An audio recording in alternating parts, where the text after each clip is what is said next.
This is the East Idaho Prepcast on IdahoSports.com. That's right. Welcome in another edition of the East Idaho Prepcast on IdahoSports.com. Districts 5 and 6, week in, week out, breaking it down with you. I'm Brandon Baney, but the guy you really want to hear from is our East Idaho expert, Sean Kane. Sean, what's up? Hey, not too much.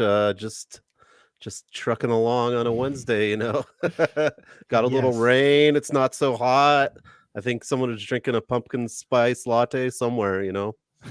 Yes. So again, little background. Sean and I both live in Pocatello. We actually live probably like 3 minutes away from each other. It's pretty funny. We record this at our separate abodes. You mentioned it's been raining. There was a small window today where it was like the sun was shining. So like I just got done mowing the grass because we got rain for like the next 5-6 days or something. Yep, and the garbage comes Friday, so yeah, we got to get on it. That's right. So I had to hustle out there and get the grass mowed before we did this podcast. So we're recording this Wednesday night, the 14th of September. You'll see it on Thursday morning, September 15th. And again, a couple of ways to consume this podcast, audio only at IdahoSports.com. Across the top of the homepage, you'll see a tab called Prepcasts.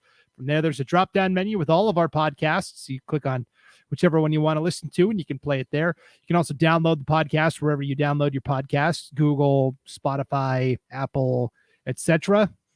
Video version as well at the IdahoSports.com YouTube channel and Facebook page. I always feel like we're like diametrically opposed with our setup here because where I'm broadcasting from, I've got a white wall behind me. It's very bright. I'm good. Sean's always broadcasting in a darkly lit room. You're like evil incarnate. Hey, it's the command center. What can I say? I've got nice lighting though. I mean, I've got some lighting. And then there's just all my kids' stuff's in the background. We really don't want to see it. So it's easier than cleaning it up. Turn off the light. That's right. Turn off the light and it goes away. Did you ever watch the TV show Lost, Sean? Oh yeah, I did. I got lost in it. I feel like, did you make it to the last season? Oh yeah. Okay. I watched it. Yep. I feel like I'm Jacob and you're the man in black because it's always the imagery with good versus evil and black and white. I would say 99% of the time I have a black Century polo on at work. Like it's like clockwork. There's a few purple in there, whatever, some gray, but I'd say 90% I have like 13 black polos. So that's right. Nice thing about the football coaches and different teams is we kind of hook each other up, and big shout out Ryan Frost, the Century Boys basketball coach, always hooks me up with some really good stuff. So I got to shout him out. And sometimes I hook him up. You never know. That's right. So again, friendly reminder, Sean is a teacher at Century High in Pocatello, also the tennis coach. And that makes you a perfect expert to really tap into that coach's mentality because you talk to a lot of coaches and athletic directors at various schools all throughout East Idaho. So whether really I want to or not. No, I'm just joking. Right. They're all great actually. So it's a lot of fun. Yeah. Definitely. All right. Well, let's dive into it. We had a lot of interesting football games last week. I think the biggest story probably was the Berger Bowl. Now, we used to have, do you remember this, Sean, in East Idaho? We used to have the Buck Bowl where it was. Oh, yeah. Yeah, Stan Buck was the coach at Blackfoot for a really long time, and then his brother Mitch Buck coached at Madison forever. So the brothers would always face off in the Buck Bowl. Well, they both have retired. So now we've got, for the first time, the Berger Bowl. Scott, of course, a longtime head coach at Skyline, pretty darn good. His son, Michael Berger, entering his first year as Thunder Ridge's head coach. And so we had father versus son on Friday night. It was actually a pretty competitive ball game. Skyline wins it 34-27. Father gets the best of son. Yeah, it was, a very competitive game. Kind of in the back of my mind, I just didn't see it being as competitive it was, and I had a chance to talk to one of the Thunder Ridge coaches. He used to be at Century and he's up at Thunder Ridge now, and he said that it was probably the best the team had played. Offensively they put up their most output. Their goal this year was to get like 300 total yards. They got 140 on the ground and 170 through the air. So they met some of their goals, and they really thought the offensive line played well. But like every team in Southeast Idaho or in Idaho is going to find out, Skyline has a pretty good receiver that can be the difference maker in those close games. And it sounded like Sadiq was that difference maker, making some plays on third down and just coming up with some huge catches. Yeah, Kenyon Sadiq finishes with seven catches for 122 yards, 2 touchdowns. We think of Kenyon Sadiq in the home run threat that he is, right? Because they love to tee it up for him on the deep shot, but he is also such a physical receiver, kind of like a Terrell Owens back in the day, where he can run a 10 to 12 yard dig and out muscle the defender and get position and move the chains that way. And so how do you defend him? There's no right way. That I guess the answer is try and keep that Skyline offense off the field. Yeah. And that's what they said. They said, he has those big numbers, but probably what you won't see in the papers or, whatever, is that he got a bunch of crucial third downs that, were potential stops and maybe would have changed the face of that game and kept that Skyline offense rolling, which if you give them time, they're going to put up points as they have all year. Definitely. And then Thunder Ridge, they were led by Carter Copeland. He rushed for 133 yards and a touchdown. And then at the end of the game, very scary moment where Porter Brizzi, who's a great multi-sport athlete at Thunder Ridge, got knocked down and was down on the field for some time. I believe the game was delayed 20 to 25 minutes, something like that. As far as I know, he was carted off, I believe, to like an ambulance, but from what I understand, it's a concussion and he's okay and he should be back. So for how long it was, I think the end result is not as bad as that. Any time that it seems like hours when you're waiting, right? Just hours for that player. You want that player to get up so bad. Yeah, and so certainly we're thinking about him because concussions affect everybody differently. Some athletes are back right away. Some, like our boss Paul Kingsbury, his son Will played football last year, got a concussion in the first game of the year, and he really wasn't right the rest of the school year. It took him. He did a combo of at home learning and in school learning because he just couldn't. The bright lights and all the noises. And it took him a really long time to recover from that. So we're certainly thinking of Porter and, his family at this time. Certainly. Absolutely. Yeah. Yeah. So Skyline moves to 2-1 on the year. Outside of that Stansbury game, they've got back-to-back wins over Highland and Thunder Ridge, 2 5A teams and looking strong.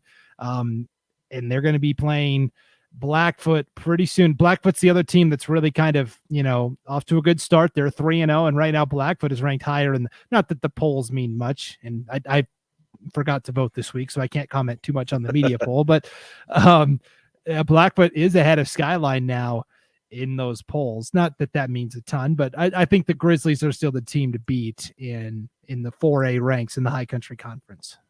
Yeah, and obviously, since they're in the same conference, they're going to get a chance. We'll get a chance to see who is the best, at least as far as the regular season goes. And definitely both, I would almost earmark it as playoff teams. So it should be a fun battle. Definitely. And friendly reminder, Blackfoot did win the regular season matchup last year, and because of that, got a top 5 seed into the playoffs. They will play on October 7th in Blackfoot. So we got a couple of weeks to go, but it's one we're keeping an eye on for sure. Let's talk about the other team that Skyline has beaten this year, Highland. This was a game that was on IdahoSports.com last Friday night. Highland took on Century in the first crosstown game of the year. 28-0, Highland wins, but Century hung tough. It was I think a 2-score game at halftime, and it was only a 1-score. One. Yeah. They had held Highland to just 1 score, and they had their defensive coach told me they ran like 100 and something defensive plays, and the defense, the score is not going to be indicative of it, but the defense played really well. The offense just couldn't really get anything going, and then in the matter of like punting and getting a touchdown, and then the punt got ran back for a touchdown, and then Highland scored again. So Highland scored like 3 times really, really quickly. That was kind of the game in the third quarter.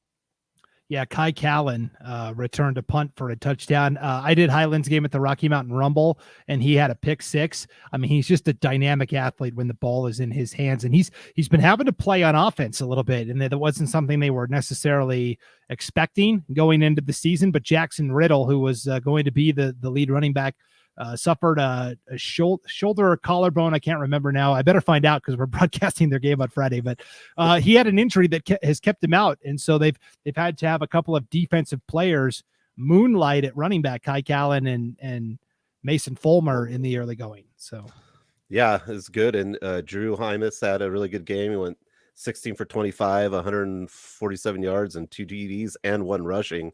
So that's a really good offensive output for him, and get Highland back in that winning side of things, moving to 1-2, and Century going 0-3. Yeah, and for Century though, we knew this was going to be a tough year for them, rebuilding a little bit, just trying to reestablish a program. Second different coach in as many years, Coach Fleischman there now, and this was a good moral victory, I thought, for Century, that they played Highland so tough. So yeah, definitely. I mean, if you can hold Highland to 7 points for a half, I think any coach it would be pretty excited about that. So yeah, good for them, and moving forward as far as a program for sure. Yeah. Let's talk about the game we were at, Sean. You and I were on the call for Pocatello hosting Twin Falls. It was the first game ever at Lookout Field, the beautiful new facility at Hawthorne Middle School that is Pocatello's own. And so they decided that for the first time, we have a home facility. Let's have homecoming right out of the gate. And so the very first game in Lookout Field history was also homecoming. It was also a nice, tidy 27-7 victory. Yeah, it was amazing, and we mentioned it a lot in the broadcast. But the Pokey student body was just to the right of us, not more than 10 feet away. And man, they were there before us. the Yes. Kids were there before us, and they were probably there well after us. But they were super excited, and what a great experience for the student body to have their own home field. On the game side of things, I mean, we can talk about how well the offense did, but when I went back and thought about this game, I just kind of thought about how great Pocatello's defense was. They kept Twin Falls scoreless for 3 quarters. Twin Falls scored just on their opening possession, and then that was it. The Pokey defense was fast and relentless, and that was pretty big. Yeah, I was really impressed with Pocatello's ability to rush the passer. The linebackers played extremely well. And you mentioned it there. The way we kind of described Pocatello's defense was fast and fearless. They fly around to the ball, and they are very good at tackling. They're very fundamentally sound. And so you're right. Offensively, Reichen Echohawk was the story. He was our IdahoSports.com player of the game. 17 carries, 156 yards, 2 touchdowns, and that was with him pretty much on the bench in the fourth quarter. So we'll wait and see. I'm sure he'll be fine to play on Friday. They were kind of doing the concussion test with him at the end of the game. But he's such a dynamic player, and we've been waiting for it, right? The Pocatello at the Rocky Mountain Rumble, that was another game I covered for Pocatello. He was bottled up, and it wasn't the Reichen Echohawk that we're used to seeing. And I was like, well, he's going to have to adjust because defenses aren't going to let him beat him anymore. They're kind of keyed in on him. And we finally saw, at least I saw in person, the Reichen Echohawk I know, which is, okay, I don't care if there's a guy there. As soon as I get the handoff, I'm going to juke him out or beat him to the edge anyways. Yeah, there's a handful of times where it could have been tackles for a loss, and he was able to get away from that initial contact. I also thought the addition of Beckles running too, kind of a thunder or thunder and like a lot more thunder with him was a nice compliment too. It really kept the defense on the toes, and so I think that will be kind of big for Pocatello, having both those running backs able to kind of go out there and do a couple of different things and give the defenses different looks. Yeah, we talked about on the broadcast that Tyson Beckles can kind of be like a closer in baseball, where in the fourth quarter, he's a big bruiser, and you got the lead, just pound it with Beckles, and you're probably going to walk out of there with a win. So. Yeah, so I like that. And of course, I think they can throw the ball obviously really well too. They've got a bunch of weapons, and and not just credit Twin Falls. Twin Falls defense had 2 interceptions, and their defense was pretty solid too. They just, a couple things didn't go, their way, and that game could have been a totally different score. But you could see once Pocatello got Twin Falls one-dimensional and having to throw the ball, it was very difficult for Twin Falls to really get the offense rolling. Yeah, and Twin Falls is missing their most dynamic athlete, Wyatt Salazabal. But you still, if you're a 4A school, you should have enough playmakers to overcome that, and Twin Falls just wasn't able to. So now we get ready for this Friday night on IdahoSports.com, Sean. You and I and Joel Richardson will be on the call. It's going to be the Black and Blue Bowl. It's going to be Pocatello at Highland at Iron Horse Stadium. It's going to be a great time. Oh yeah, everyone's fired up, and as a Pocatello graduate, you're always kind of like, is this the year we finally kind of can come in and make it more of a game? And last Friday, I feel like it could be a pretty competitive game, or at least one of the more competitive Black and Blue Bowls we've had in recent years, for sure. So they Highlands won 11 Black and Blue Bowls in a row. And so I was trying to do the math on when the last year Pocatello would have won. So 2021 minus 11 is what? 99? No. That's 20. It'd be 11. 2009, I think. So either way, Highlands won 11 in a row. They're the 5A school. They're expected to win. But I'm telling you, Pocatello, the way I saw that defense flying around, this could be, you look at all the weapons, right? And you go, yeah, Hymas versus Drake Contreras at quarterback, and, Highlands receivers versus Pocatello's receivers in the running games. And I think this could be a defensive type of game. Both defenses are so good. Yeah. And then the one thing the Century coaches kind of mentioned too is Highland, just by the end of the game, and Century doesn't have the depth. And I think that could play an important role. Pocatello seemed to have a lot of depth, but I doubt they have as much depth as maybe a Highland defense. And so it could come down to who's kind of got some gas left in the tank towards the end of that game. Yeah. 66th Black and Blue Bowl of all time, though. That's pretty exciting stuff for sure. That's more of the black side, right? 66. That's more of the black side of the broadcaster. You're right. Yes, definitely. So what else is on tap this weekend on the IdahoSports.com game streams? We're going to have 4 East Idaho games. We're going to have obviously our Pocatello Highland showdown. That's going to be Gate City game night presented by Lookout Credit Union. Also, Century hosting Minico on another edition of Gate City game night. Minico 3-1, looking pretty good. That's going to be a tough one for Century. And then we've got 2 games a little further north, up in District 6 on East Idaho game night. Shelley is hosting Blackfoot. And then also from Ravston Stadium, we've got Hillcrest taking on Skyline. So, for your 5A, 4A appetite, we got you pretty well covered. Yeah, that's not a bad game. I don't think really on that schedule, man. You're just going to click and get a good one. Yeah. Even Hillcrest, Blackfoot only They're looking beat a lot them better. Yeah. 21-0, 21-6, whatever it was. Yeah, it was close. Yeah, Hillcrest has really made some strides. It was 21-6, and that was another game kind of like the Highland Century one. Blackfoot only led 7-0 at halftime. So, kudos to Hillcrest for showing up as well. Very impressive to see. Let's drop down to the 2A level where, this could be our lead story every week. I try to mix it up a little bit, but man, Westside, they just keep winning. They just it never ceases to amaze me. They're now up to 35 wins in a row. It's by far the longest streak in Idaho. And this time they beat a 3A school, Marsh Valley, 46-20. Now, this was the most points they've given up in some time. We're not used to seeing Westside allow 20 points, but, Marsh Valley also, I think, has some dynamic playmakers. Yeah, Marsh Valley is going to be, I think, a very strong team this year. And, I don't know the total outcome of that game, but kind of once Westside gets up to a certain points, they really start filtering people in. But, that's, at some point, someone's got to score points against them is what I'm thinking. But yeah, good. And the only thing, and then I was looking up what other places have like 35 game win streaks. And the only other one I found was Clemson won its 35th home game in college football last week. So they have the nation's longest winning streak. And a woman tennis player who just won the U.S. Open, Świątek from Poland. She won 37 matches in a row this year at some point, so that was pretty big too. But I mean, there's not a lot of 35. There's not a lot of 30s. So yeah. Wow. And I know if you talk to their West Side's coach, they don't want to hear anything about it. But congrats to them, and that's just.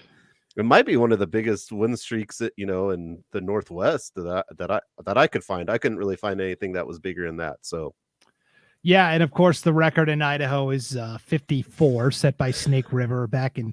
They've got a ways to go. They got a couple years to go to get to that. And at some point the streak will come to an end. But for now, I say let's just enjoy the ride because it's been a pretty fun one so far. So, I believe Westside has the week off. They've got a bye. Let me double check that just to make sure.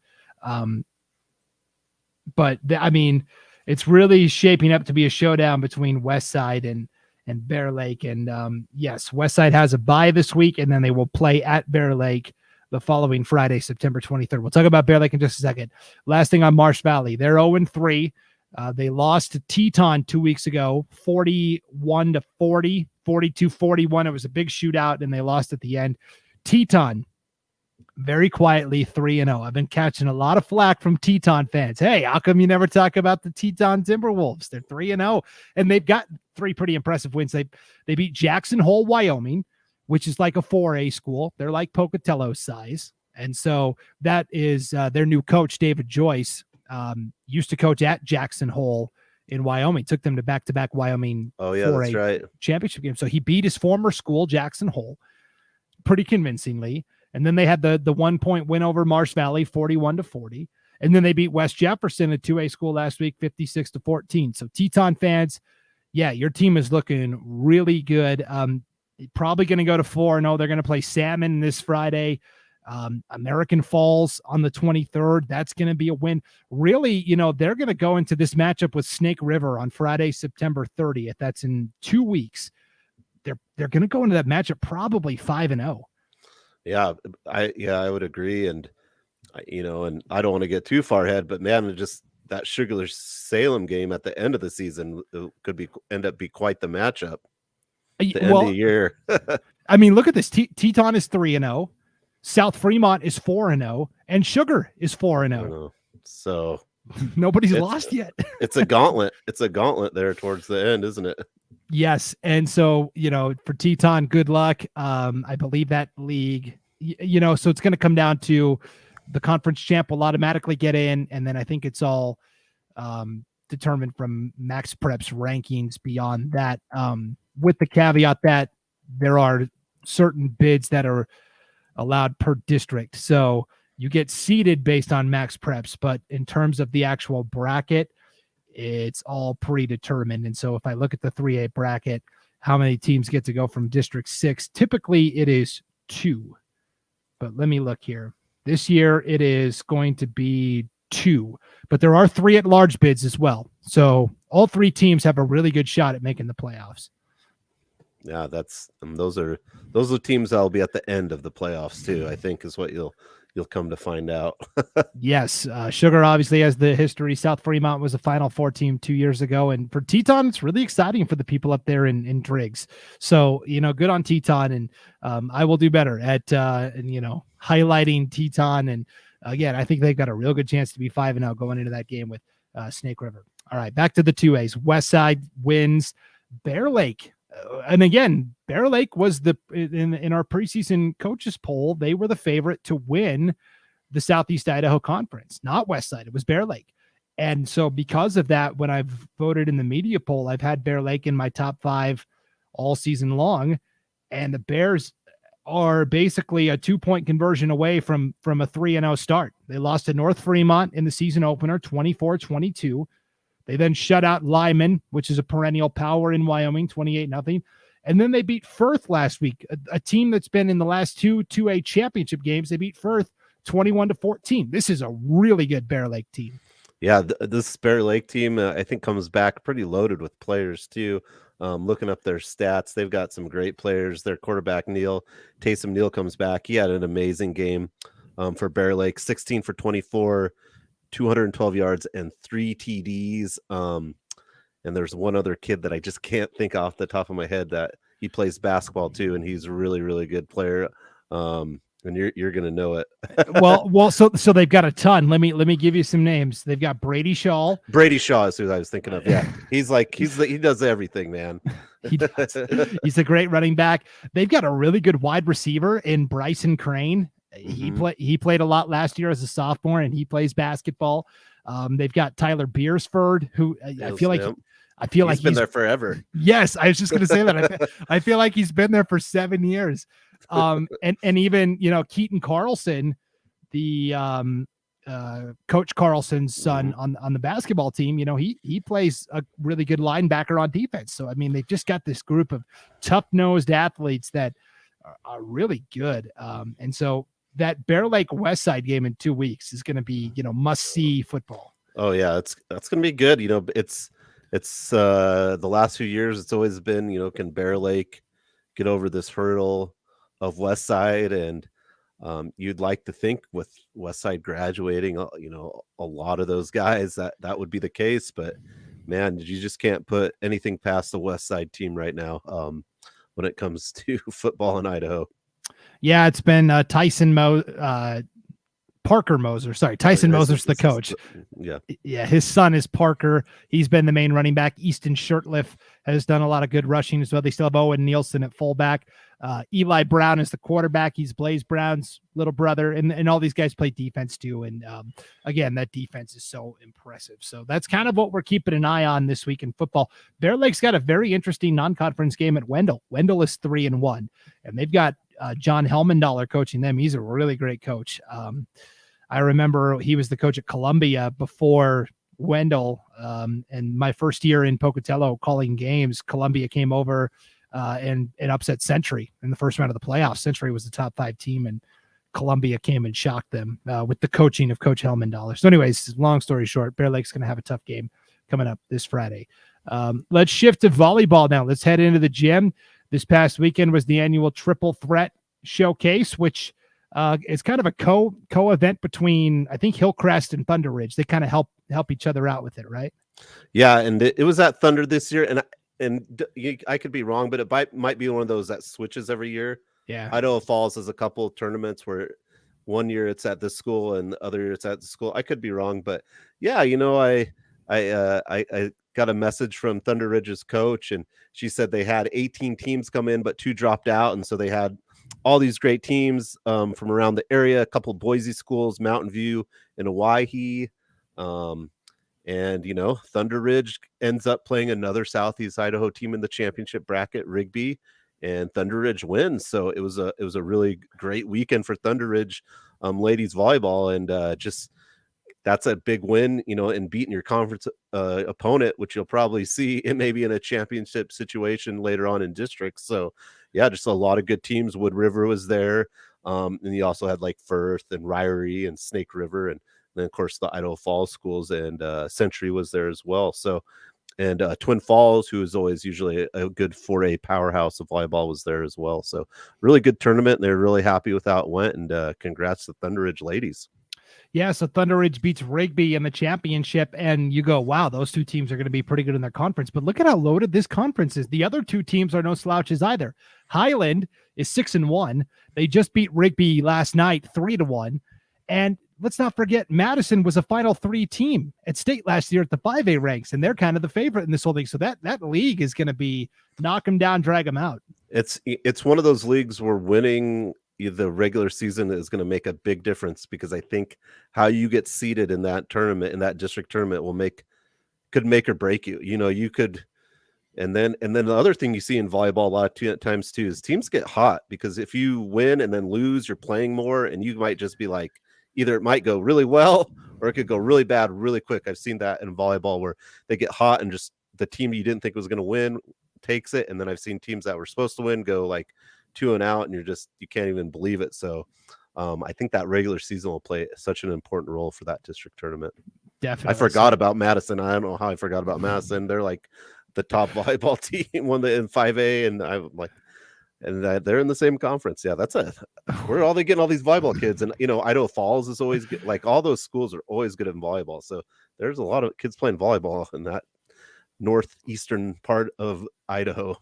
Yes, a lot of good coaching as well, and a team you didn't mention there, Bonneville. The Bonneville Bees are always a perennial 4A power. They get ready for the annual Bonneville Classic this weekend. That's going to be another great weekend of volleyball up in Idaho Falls. So. Yeah, yep, and like I said, they're always good, and yeah, it's crazy. we might come back with a report on the Bonneville Classic on next week's edition of the Prepcast. Before we get out of here, I did want to mention cross country. It was the annual Tiger Grizz Invite. We again had the broadcast on IdahoSports.com on Friday. No surprises on the girls' side. Neela Roberts from Skyline, she wins every race that she competes in. Basically, she was your individual winner. In terms of the team race, I thought this was really encouraging. Preston. They won the Cardinal Classic at Soda Springs 2 weeks ago. They only lost by 2 points to Rocky Mountain, a really solid 5A program.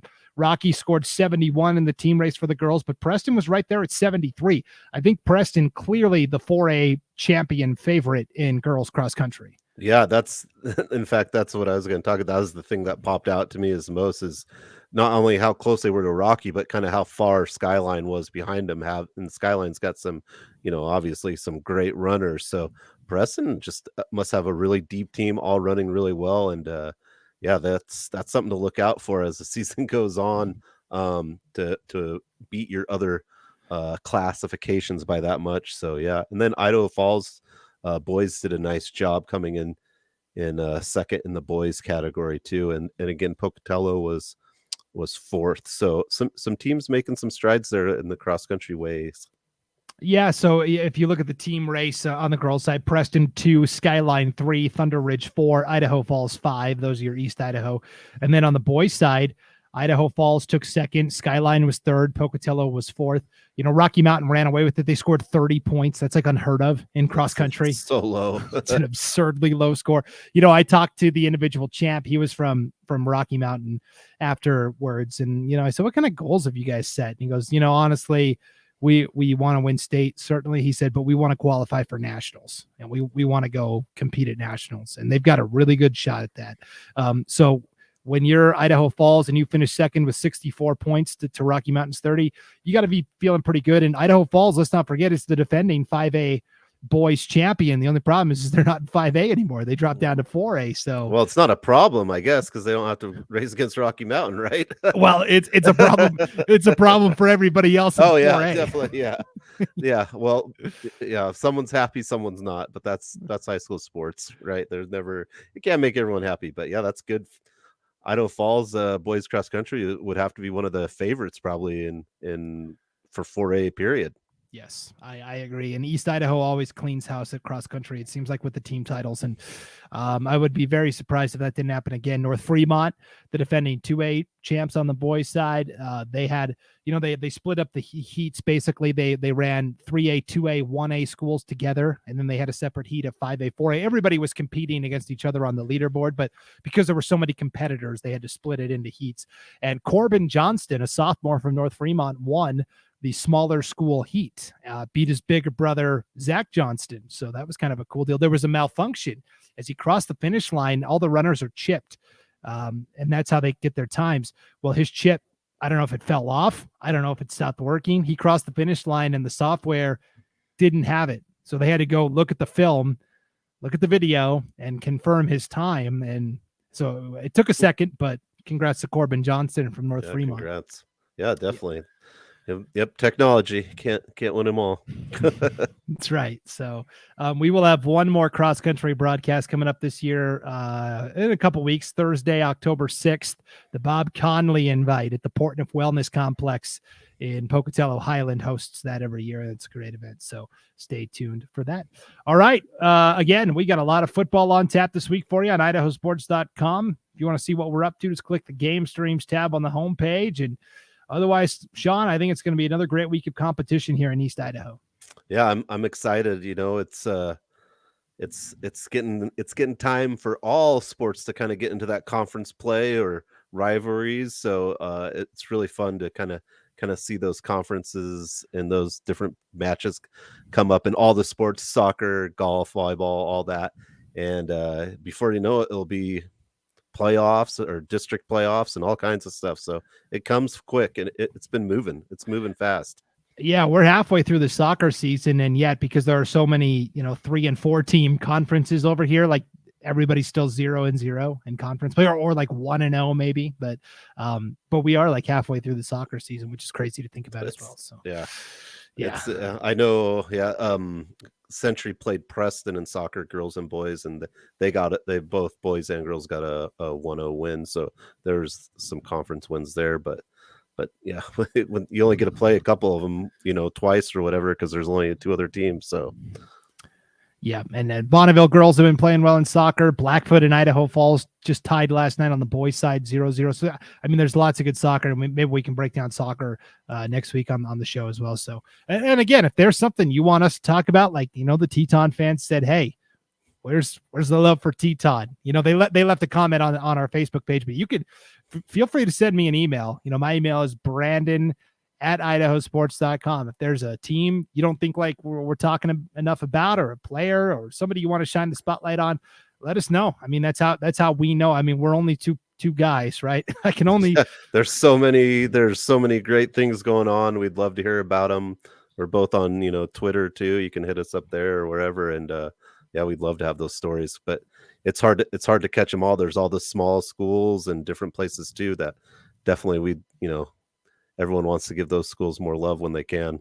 For sure. So yeah, again, just hit us up social media, or send an email, Brandon@IdahoSports.com, and we'll make sure your school, your team, your athlete is getting the spotlight they deserve. So all right, that'll do it for this edition of the East Idaho Prepcast. Thanks for tuning in, everybody. Enjoy the games this weekend. For Sean Kane, I'm Brandon Baney. We'll see you next time on IdahoSports.com.